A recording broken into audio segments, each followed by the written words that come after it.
my team is so innovative and autocratic and of their effect on our end product, that they are constantly creating new ways for us to deliver it better. And when we get challenging feedback, they want to know it immediately, and they want to know what they can change in order to do it. It's not about how other people can change, it's about how they can change.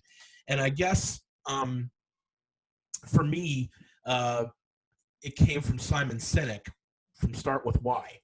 And knowing why they're doing what they do is a big deal for people who've never read business books or anything like that before. It's such an elemental concept. So I see this happening every day, and I like to. This is, for me, it's just validation, because we're all doing the same thing. We're all ending up in the same place. So we brought up Simon Sinek. What are you guys reading? What is it that is telling us and guiding us in this direction? Kumar? Yeah, I recently read a book by Hastings, who is the founder of Netflix. Right. There's actually, I don't know if you followed the story, but he has a pretty radical way, no puns intended, of running Netflix.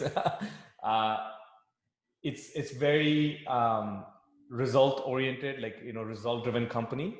And over the years, he succeeded building a result driven organization, and it worked for him. And I read him recently and figured out the way that he has structured some of the organization, and some of the key things that he talks about is employee maturity, how an employee matures on their role over time.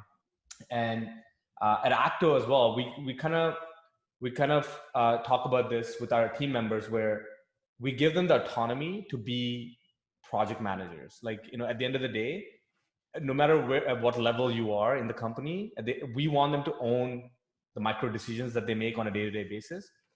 We want to give them the autonomy to own that. And that's what it comes down to, right? For a lot of the people, look, they can work at Facebook, Google, Shopify. But then they choose to work at ACTO. Why? Because they want to leave that legacy. They want to leave an impact. And to your point, Shail, the feedback reaches to them directly in a small scale organization compared to a large one. So, effectively making decisions, being their own project managers, being their own decision owners, puts that accountability and onus on them. And at the same time, the gratitude and it's such an instant gratification for them when it does come through, right?